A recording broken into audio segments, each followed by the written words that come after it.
महाराष्ट्र में इस समय पर दो विचारधाराओं की खुली लड़ाई चल रही है। एक तरफ है रिया चक्रवर्ती की विचारधारा और दूसरी तरफ है कंगना रणावत की विचारधारा। देखना यह होगा कि दोनों का जो करियर है मुंबई से स्टार्ट होता है और हो सकता है कि मुंबई में ही समाप्त भी हो जाए। लेकिन ये भी देखना होगा कि इन दोनों की विचारधाराओं में से कौन सी ऐसी है जो सच के साथ खड़ी है, जो महाराष्ट्र के गौरव को आगे बढ़ाने वाली है, और कौन सी विचारधारा ऐसी है जो महाराष्ट्र के गौरव को धूल धूसरित करने वाली है और झूठ के साथ में खड़ी हुई है। वहीं पर राजनीतिक तौर पर भी दो विचारधाराएं, एक वो विचारधारा जो लगातार रिया चक्रवर्ती को सपोर्ट कर रही है और दूसरी वो विचारधारा जो लगातार कंगना रणावत को सपोर्ट करती हुई दिख रही है।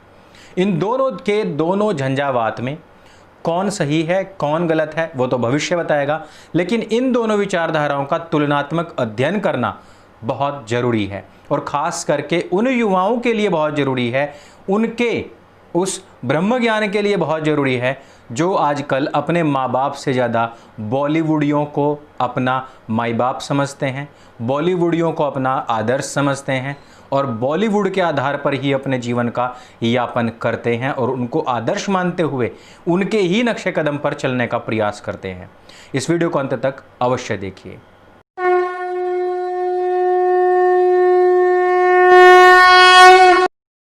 नमस्ते दोस्तों, आप सबका स्वागत है आपके अपने YouTube चैनल सत्य सनातन में। बहुत सारे भाई बंधुओं ने कहा था कि हम डोनेट करना चाहते हैं। मैं पिन कमेंट में डोनेशन का लिंक दे रहा हूं, वहां पर जाकर आप लोग डोनेट कर सकते हैं और इस कार्य को यदि आपको अच्छा लगता है तो सपोर्ट कर सकते हैं। आज हम बात कर रहे हैं दो विचारधाराओं की।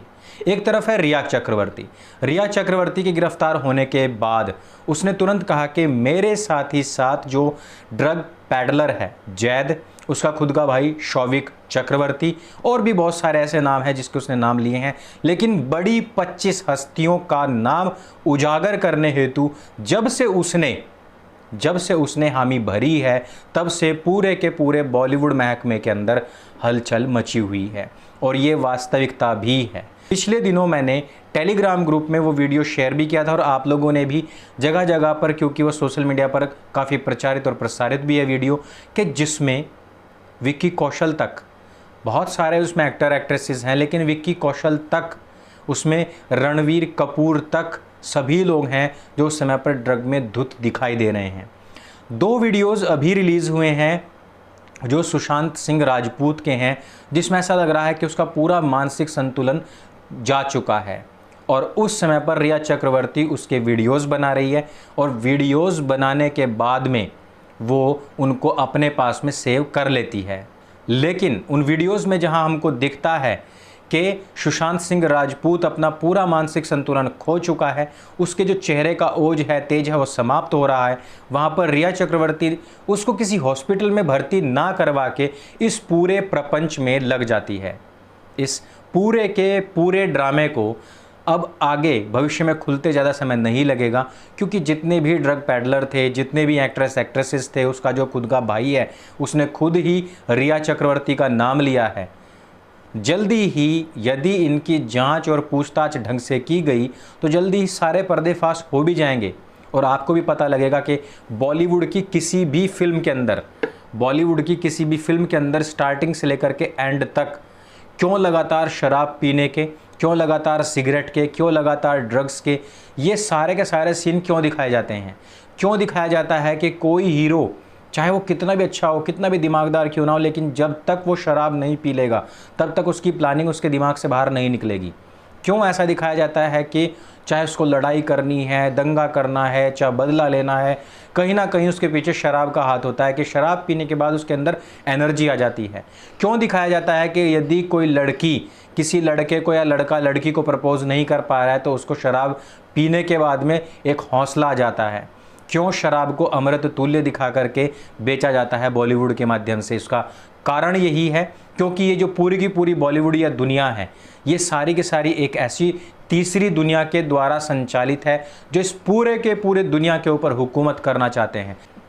बॉलीवुड की हर फिल्म में अगर 1000 सीन है तो उसमें से 400 ऐसे सीन होंगे जिसमें कि आपको धूम्रपान, मद्यपान करते हुए ही नजर आएंगे, क्योंकि ये सारे के सारे जितने भी लोग उसमें पैसा लगाते हैं वो सारा पैसा आता कहाँ आता है, नशे से वो सारा का सारा पैसा आता है। शराब से ऊपर फिर बढ़ेंगे, बॉलीवुड के जितने एक्टर एक्ट्रेसेस हैं, जिस प्रकार से कंगना रनावत ने बताया कि यहाँ रहने वाले जितने भी लोग हैं, जो भी आपको जिनकी छवि बहुत अच्छी दिखाई देती है, ये सारे के सारे तगड़े से तगड़ा नशा करते हैं।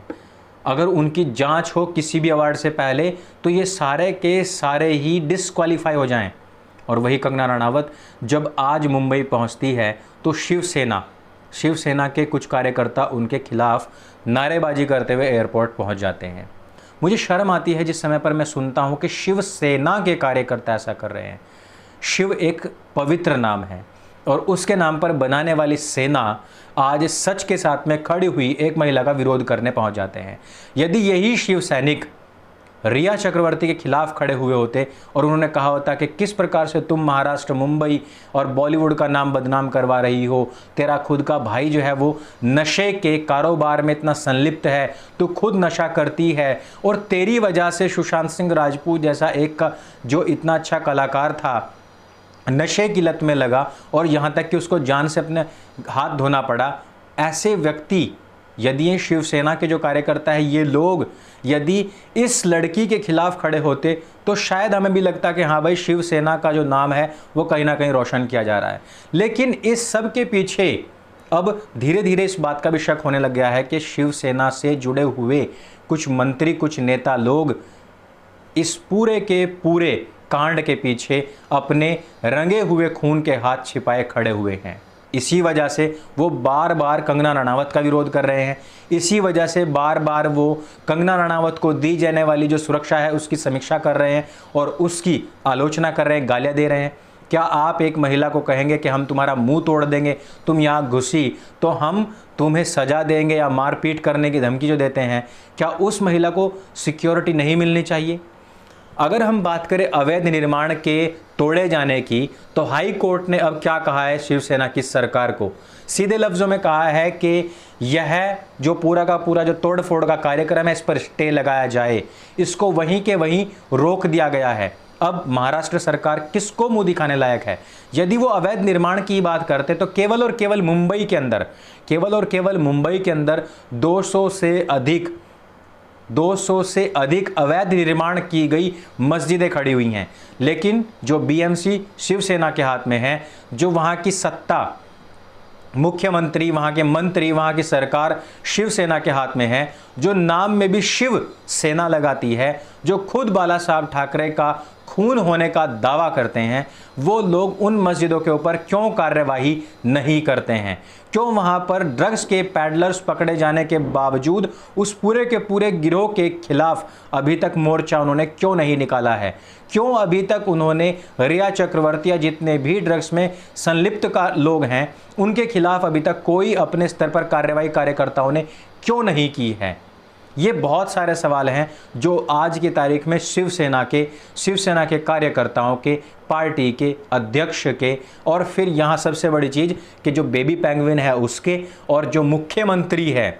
मैं इसी वजह से कहता हूँ कि वो दावा करते हैं कि वो बाला साहब ठाकरे का रक्त हैं। इन सब लोगों की निष्ठा पर, इन सब लोगों की ईमानदारी पर, इन सब लोगों की सच्चाई पर सवाल खड़ा होता है।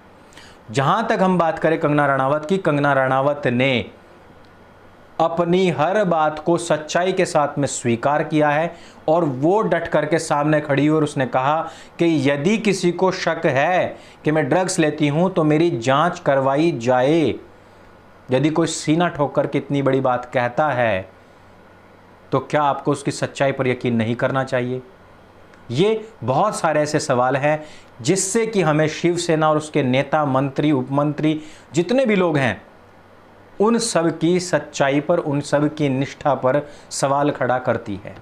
और दूसरी तरफ, एक तरफ रिया चक्रवर्ती जिसको सपोर्ट करने में बहुत समय निकाल दिया महाराष्ट्र की पुलिस ने, महाराष्ट्र की सरकार ने, उसको बचाने, उसको प्रोटेक्ट करने के चक्कर में, और दूसरी तरफ अपनी पूरी जान झोंक दी है कंगना रनावत को समाप्त करने, ख़त्म करने, झुकाने, डराने, धमकाने में।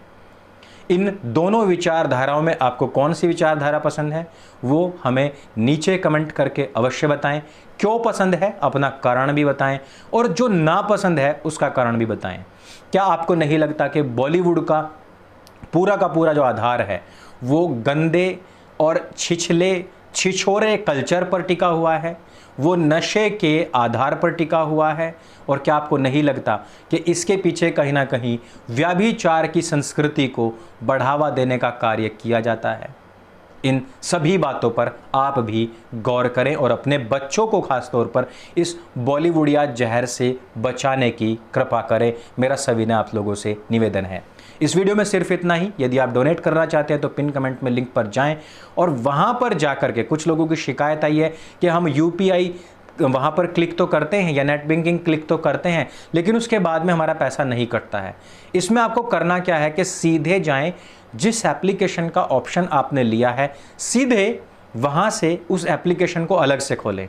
उसमें आपको नोटिफिकेशन आएगा, उस नोटिफिकेशन पर जाकर के पे करें और यदि आपको पे नहीं करना है तो डिक्लाइन करें। इस तरीके से आप पे कर पाएंगे। आपका बहुत बहुत धन्यवाद। मेरे संग बोलिए सत्य सनातन वैदिक धर्म की जय।